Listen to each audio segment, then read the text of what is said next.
이 본문을 보면 욕심을 내어도 얻지 못하며 너희가 얻지 못함은 구하지 아니하기 때문이라를 말합니다.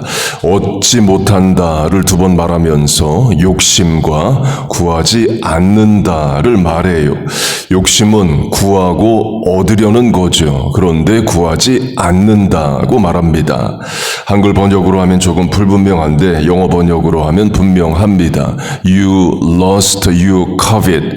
탐하고 구하지만 you do not pray. 기도하지 않고 you do not ask God. 하나님께 묻지 않는다. 입니다. 구하는데 하나님께 구하지 않는다에는 이런 차원이 있습니다. 첫째는 믿음이 없어서 하나님께 구하지 않고 기도하지 않고 자기 힘으로 구하고 자기 노력으로 구하고 세상 방법으로 구하는 거예요. 기도 안 하고 공부하고 노력하고 기도 안 하고 사업하고 대인관계 하는 겁니다. 신앙적이 아니라 인간적, 세상적인 거예요. 교회 안에 들어와 있지만 믿음 없이 인간적으로만 사는 교인을 말합니다. 본문과 본문 위를 보면 너희가 3번 반복됩니다. 너희 지체 중에 교회 교인을 말하죠. 성실하고 부지런하고 인격자이지만 믿음은 없는 교인을 말합니다. 그런데 믿음이 없으면 결국 사고 칩니다. 믿음이 없이는 하나님을 기쁘시게 못하나니로 믿음이 없는 인간의 성실 부지런 노력은 하나님의 뜻을 이루지 못해요. 도리어 사고를 만들어냅니다. 구하는데 하나님께 구하지 않고 인간적으로 구한다, 노력한다, 결국 사고 친다. 이 예를 야곱과 리브가로 들겠습니다. 리브가가 에서와 야곱 쌍둥이를 임신합니다. 출산 전에 하나님이 리브가 엄마에게 이야기를 하셔요. 큰 자가 작은 자를 섬기리라. 동생이 형보다 크게 된다. 말라기와 로마서 표현으로 하면 하나님이 야곱을 사랑하시고 에서를 미워하셨다고 말합니다. 출생 전부터 또 출생 이후에도 하나님은 일방적으로 야곱의 편을 드십니다. 이는 공정하냐 안 하냐의 차원이 아니라 하나님의 주권적 판단이에요. 하나님이 어떤 인생을 선택하시는 것은 사람이 가타부타 말할 수 있는 일이 아닙니다. 그렇게 하나님이 출생 전부터 야곱의 편을 드시는데요. 그러면 엄마 리브가도 야곱 본인도 하나님을 믿고 하나님의 방법을 따라 신앙적으로 살아야죠. 안달복달 안절부절하지 않고 하나님이 해주시는 방법을 따라야 합니다. 그런데 야곱도 리브가도 하나님께 묻지 않고 자기 생각, 자기 방법, 인간적 수단으로 얻고 싶은 것을 얻으려고 해요. 바꿔 말하면 하나님의 것인데 장자의 축복인데 하나님으로부터 오는 것인데 하나님의 방법을 따르지 않습니다. 사도행전으로 하면 예수님의 제자들이 안수하여 성령의 충만을 받게 합니다. 그러자 마술사 시몬이 돈을 내고 그 능력을 얻으려고 합니다. 하나님의 것을 세상 방법으로 얻으려고 하는 거죠. 구하지만 하나님께 구하지 않는 거예요. 본문으로 하면 그게 욕심입니다. 야곱과 리브가가 구하는 것은 장자의 축복기도입니다. 문제는 야곱이 장자가 아니에요. 쌍둥이지만 동생입니다. 그래서 야곱과 리브가가 개입을 합니다. 방법은 남편 이삭, 아버지 이삭을 속이는 거예요. 눈이 안 보이는 이삭 앞에 야곱이 들어가서 내가 에서라고 말하고 복을 받아내는 겁니다.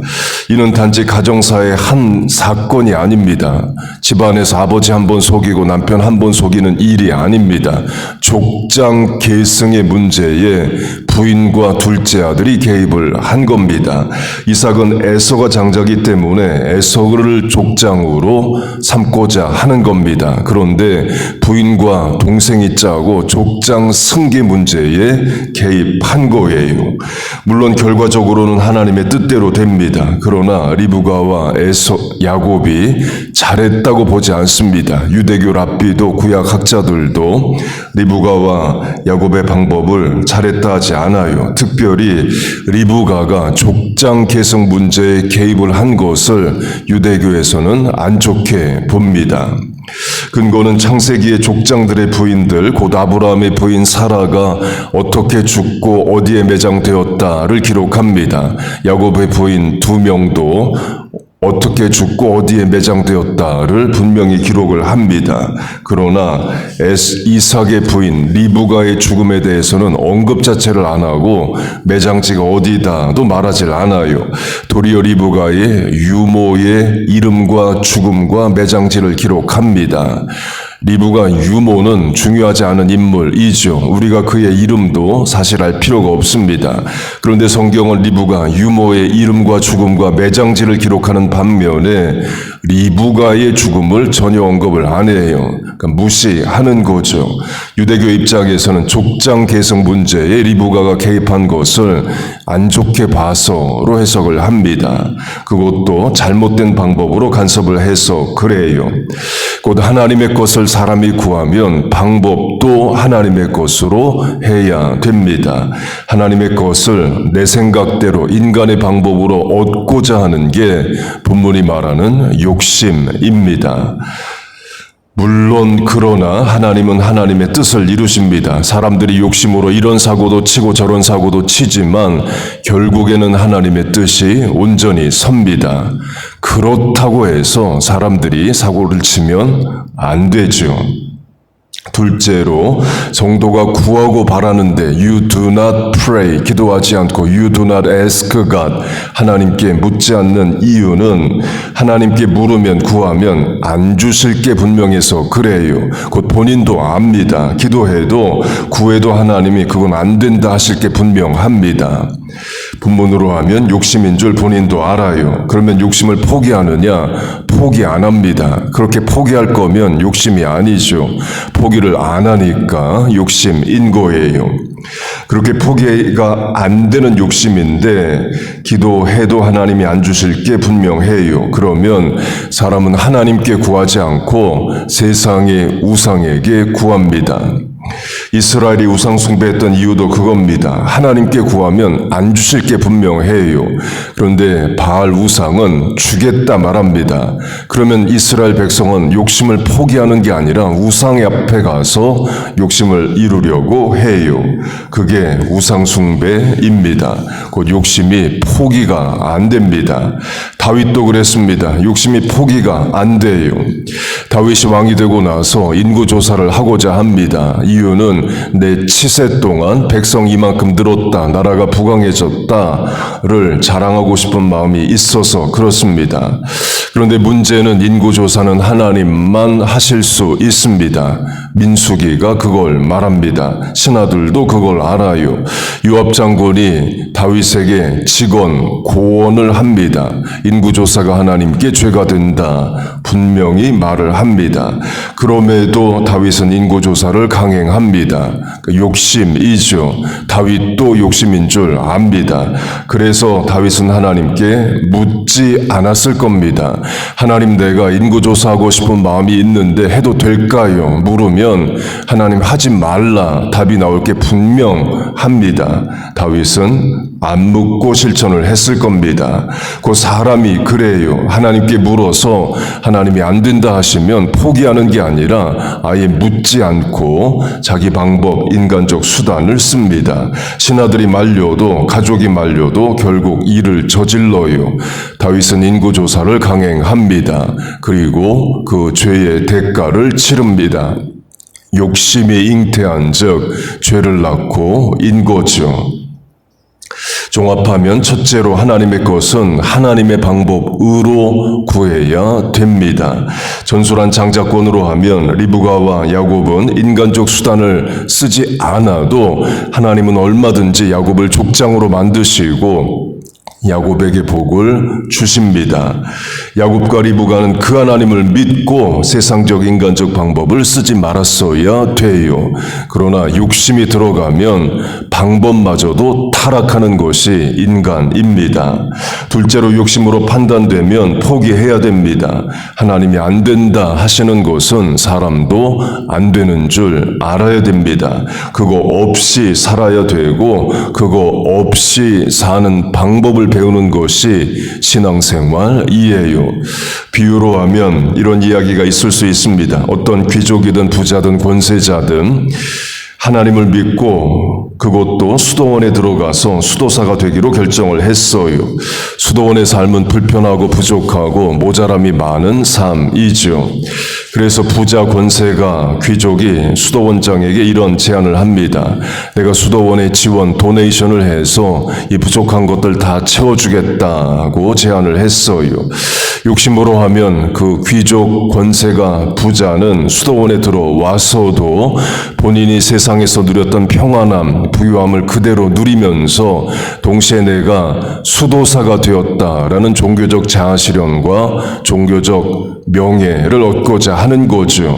본인이 수도원에 들어오기 전에 수도원에 그런 지원을 했다면 칭찬받을 만한 일이지만 본인이 수도원에 들어와서 그런 제안을 했다는 것은 자기 욕심을 이루고자 함인 거예요. 이렇게 귀족, 부자, 권세자가 제안을 하자 수도원장은 이런 답을 합니다.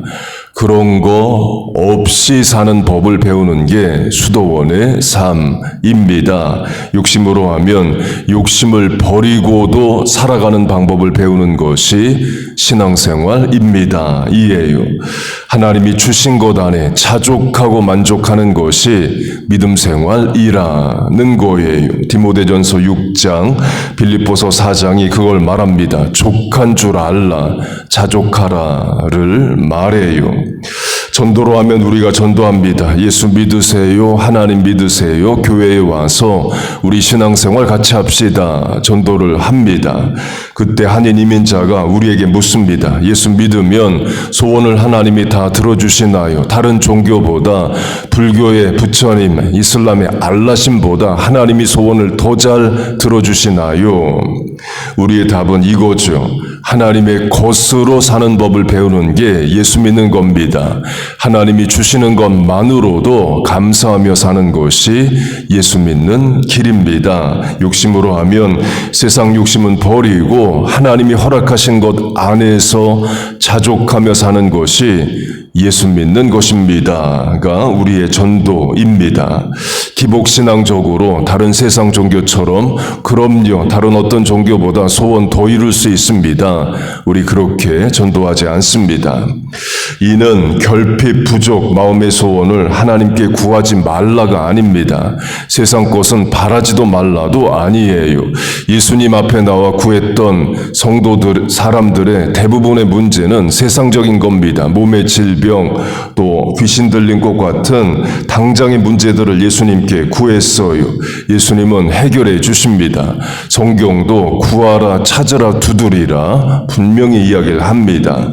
강조점은 오늘의 형편에 감사하고 자족하면서 그러면서 하나님께 결핍을 구하는 거예요. 욕심으로 구하는 게 아니라 감사함으로 구하는 겁니다. 아무것도 염려하지 말고 오직 모든 일에 기도와 간구로 너희 구할 것을 감사함으로 아뢰라. 그리고 늘 묻는 겁니다. 하나님, 내게 이런 소원이 있는데, 이런 생각이 드는데, 계획이 있는데 하나님 앞에 올바른가요? 욕심이 아닌가요? 하나님의 뜻에 합당한가요? 를 늘 묻는 겁니다. 물으면 답을 주십니다. 마음의 세미한 음성으로, 또는 가족들의 조언으로, 또는 성경을 읽다가 설교를 듣다가 이게 욕심이구나, 아니면 이게 하나님이 기뻐하시는 마음의 뜻이구나 분별을 하게 해주십니다. 그렇게 욕심이 아니라 하나님의 것으로, 하나님의 방법으로 구하고 자족하고 감사하며 겸손히 은혜를 구하며 살아가는 우리 모두 되시기를 주의 이름으로 축복하고 축원합니다. 아멘.